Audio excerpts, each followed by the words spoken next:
have pretty good ingredients. Like what? Deboned chicken, chicken meal, brown rice, barley, oatmeal. Huh. Why? What's in Beneful? Chicken, whole grain corn, chicken byproduct meal, barley, whole grain wheat. Okay, Louie, we'll switch to blue. It was really awesome to be up there. Tomorrow on ET, we're in New York with Scarlett Johansson for her big honor. Also going down, our Gwen Stefani exclusive, just in time for the Voice Battle Rounds. Yes, Gwen breaking down what life is like for Blake now that he's in Voice. Happening now. A young man found shot dead in the front yard of a Northeast Side home. The Bexar County Sheriff's Office says the neighbor who lives there didn't even know the victim. Coming up, you'll hear the noise that woke up neighbors and why they say it's shocking. I understand that you are trying, but it's just not helping the resolution of this case. A judge frustrated over a more than 2-year delay of a capital murder case. The ultimatum she gave attorneys to get this case moving.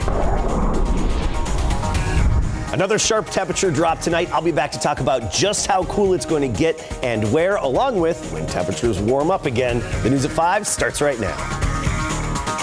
At first at 5, a young man gunned down in a neighborhood he may have had no connection to. The Bexar County Sheriff's Office says it happened around 1:30 on Sunday morning. Daniela Ibarra with what woke the neighbors up and why they say this is so out of the ordinary.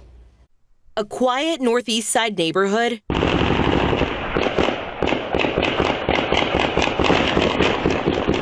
Pierced by bullets. Like a machine gun sounded like, just rapid fire. Joy Johnson says it woke her up. I couldn't tell which direction it was even coming from. Just a few houses down is where BCSO says they found a young man with multiple gunshot wounds.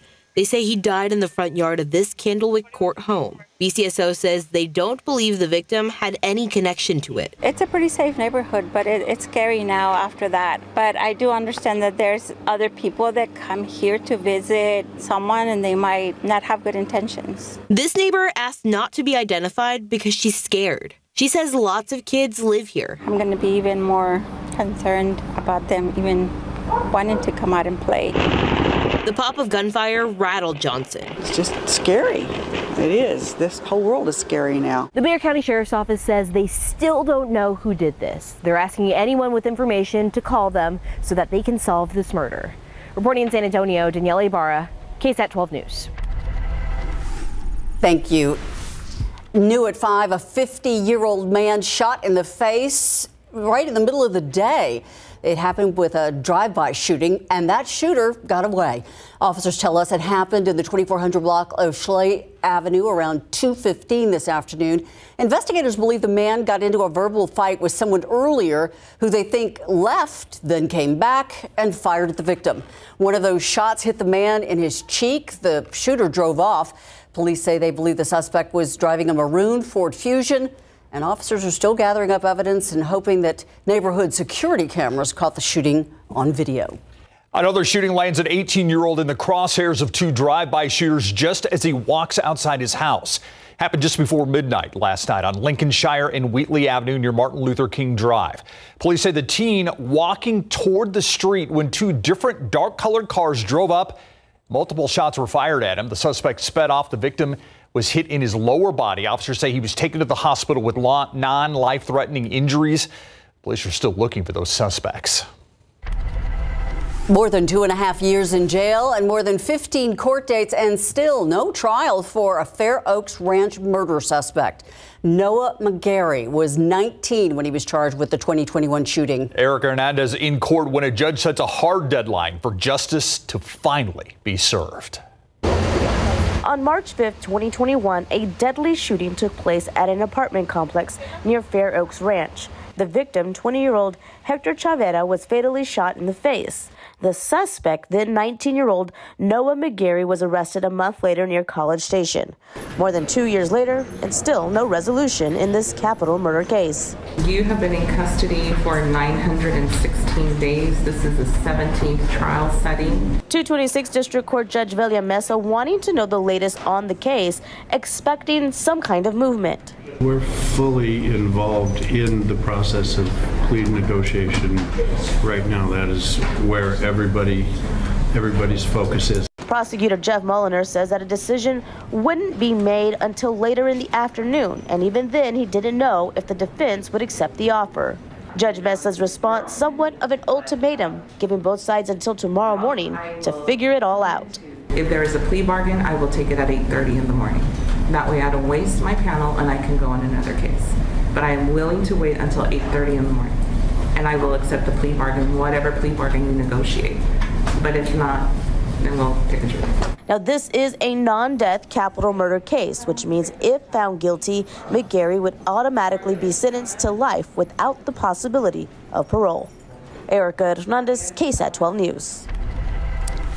Happening in about an hour, District 4 Councilwoman Dr. Adriana Rocha Garcia is hosting a town hall meeting on homelessness. Representatives from the city's Human Resources Department, the South Alamo Regional Alliance for the Homeless, Haven for Hope, and Corazon Ministries will be taking part in the discussion panel.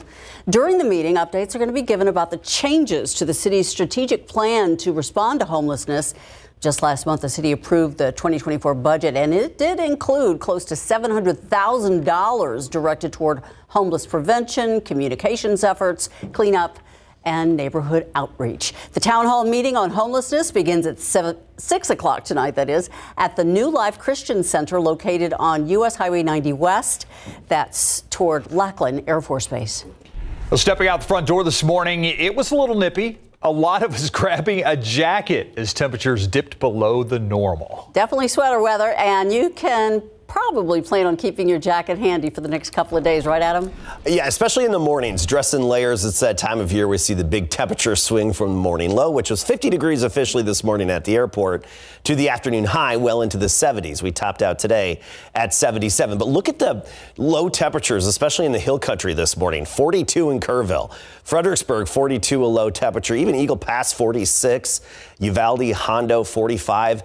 Most reporting sites, most cities were actually in the mid to upper 40s earlier this morning. And I anticipate a similar situation as we get into tomorrow. I'll get into the details of exactly how cool and where in just a few minutes. But I want to point out that dew point, very low, 37-degree dew point. That dry air in place really helps our temperatures cool off efficiently and then warm up efficiently once the sun comes out. Right now, 77 Eagle Pass, Shirt 75, Floresville 78, and Panna Maria at 78 degrees. So we're mid to upper 70s right now, but cooling quickly because of that lack of humidity, clear sky, calm wind, ideal radiational cooling. By 8 o'clock, 67, 10 o'clock, 62, and midnight, we're already back down in the 50s. We'll talk about when temperatures rebound and how much warmer it's going to get in just a bit. All right, thank you, Adam. Making headlines, a horrific story out of Illinois, just a senseless crime. A 71-year-old man charged with stabbing a 6-year-old to death because he was Muslim. He's accused of stabbing that child 26 times. He's also accused of stabbing the boy's mother. It happened in Plainfield. That's about 40 miles outside of Chicago on Saturday. Investigators say they received a call from a woman who said her landlord attacked her with a knife. There's the suspect. He is in custody being held without bond. The U.S. Justice Department has opened a federal hate crime investigation into the murder. Former President Donald Trump now under a partial gag order forbidden from criticizing court personnel, potential witnesses, and special counsel Jack Smith. All this from a judge overseeing Trump's criminal election interference trial. Now, since his indictment, Trump has attacked special counsel Jack Smith and his team, as well as potential witnesses and even the judge on social media following his federal indictments. He was warned against making inflammatory comments in the case during a hearing that was held back in August. Trump's legal team says it will appeal the gag order. They say it interferes with his First Amendment rights, but also his ability to campaign for president. 13 days have passed. House Republicans have been unable to elect a new House Speaker. Majority Leader Steve Scalise dropped out of the Speaker's race last week. Tomorrow, though, the House is going to try to again elect a speaker. ABC's Ike Ajachi explains it could be deja vu this time around because conservative Jim Jordan, like Scalise, didn't appear to have the votes he needs. House Judiciary Chairman Jim Jordan plans to go ahead with a vote on the House floor to see if he has enough support from his fellow Republicans to become the next Speaker of the House. I feel real good about the momentum we have, and I think we're real close. The Ohio lawmaker, who lost to Majority Leader Steve Scalise in the first round of voting, lost the support of 55 Republicans in a secret ballot last week. Still, Jordan believes he can shore up enough GOP backing before Tuesday's public vote through lobbying, an effort that appears to be changing some Republican minds. Representative Ann Wagner, who just days ago said hell no when asked if she would support Jordan, now announcing he has her support. And Representatives Ken Calvert and Mike Rogers also announcing their support for Jordan. Still, other Republicans remain on the fence. Now, I think the American people are tired of watching this fiasco unfold. The House's unprecedented state of limbo comes as war continues to rage between Israel and Hamas, as well as in Ukraine, and a potential government shutdown is just a month away. President Biden preparing to request more than $2 billion in aid for Ukraine and Israel. Treasury Secretary Janet Yellen hopeful the House will approve the additional spending once they have a speaker. There's a strong bipartisan majority in favor of this. It is the president's top priority. Meanwhile, House Democratic leader Hakeem Jeffries telling NBC that he's working on a bipartisan solution to, quote, end the chaos in the House. It's time to end the Republican Civil War so we can get back to doing the business of the American people. ABC News obtained a letter Jordan sent to his GOP colleagues stating the role of Speaker is to bring all Republicans together, and that's what he intends to do. Ike Ajachi, ABC News, Washington. Check out traffic on this Monday. We're going to take you to I-35 in Eisenhower, where there's apparently an 18-wheeler broken down on the side of the road you see there, but one of those lanes closed as the Hero truck that's out there to help stranded motorists maybe could be a little safer on the roads when they have these incidents. They're out there, I-35 in Eisenhower. I think it's the northbound lanes we're looking at. A bit of a slowdown there. Next, airline etiquette spelled out for those who fly.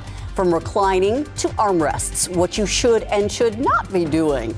How to be the proper plane passenger next. Originally called Mary's Gold, the marigold is named after the Virgin Mary. But in Mexico, it's called cempasúchil, the flower of the dead. Placed on graves and used to decorate altars during the Day of the Dead, it's believed the flower's vibrant colors and strong scent can lure souls back to the living. Since they bloom in early summer and die at fall's first frost, they also symbolize the fragility of life. The name cempasúchil is Aztec and roughly translated to flower of many petals. For the Aztecs, the flower was sacred, and its bright color represented the sun. Native to the Americas, it was cultivated for decorative, magical, medicinal, and agricultural purposes. They were thought to cure hiccups and were often planted near crops. As a matter of fact, the marigold produces a natural insecticide. Once Spanish explorers discovered the hardy plant, they took the seeds back to Europe. Now hundreds of varieties grow across the globe, including India, where the marigold has become an important ceremonial flower. For Hindus, the marigold symbolizes surrender to the divine.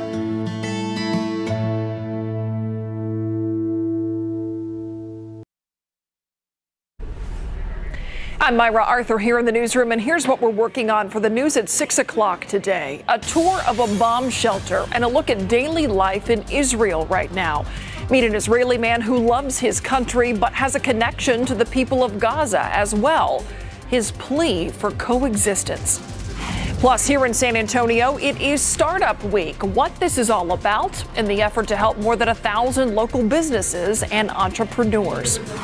And lowrider culture standing the test of time. How hitting that switch sparks joy and pride for 3 generations of one local family. All that and more coming your way today on the News at 6. Thank you, Myra.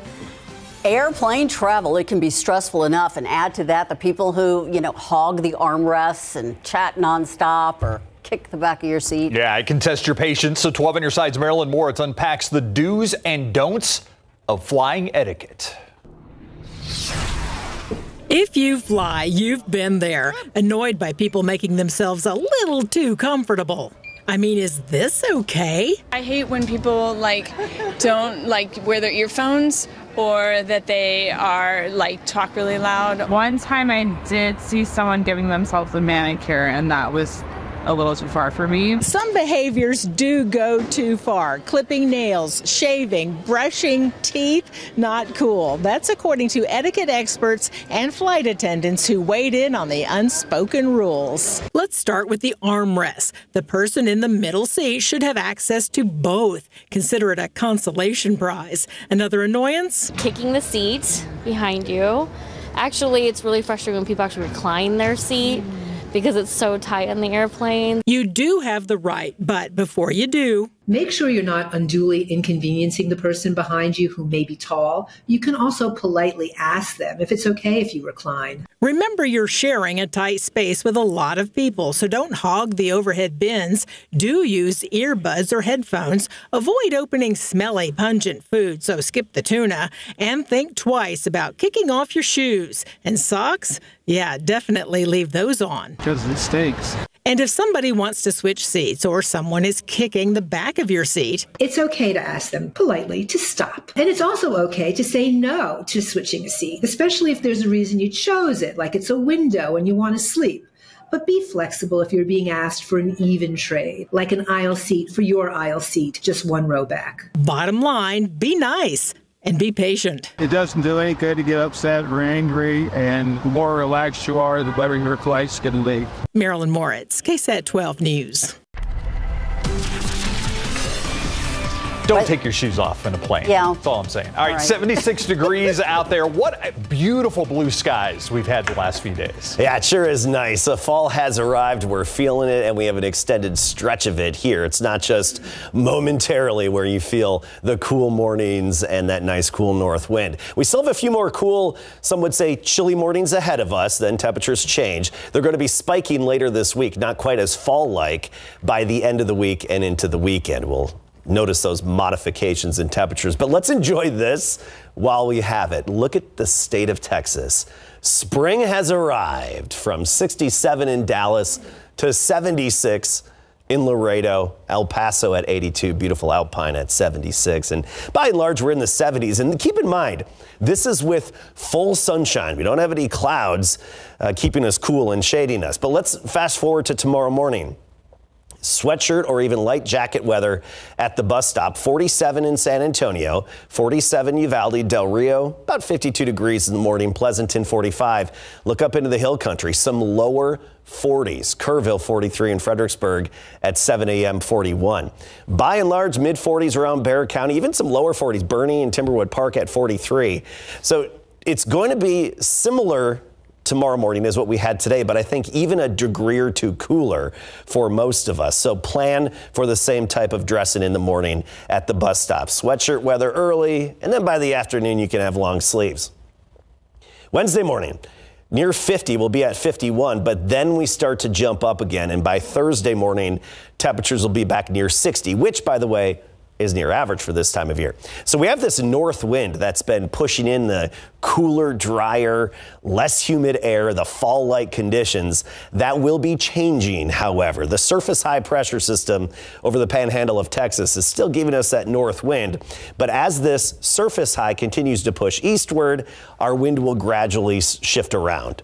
Tomorrow, just light and variable, but then by tomorrow night and especially Wednesday, we get a very subtle south wind, which will slowly start to warm us up a little bit.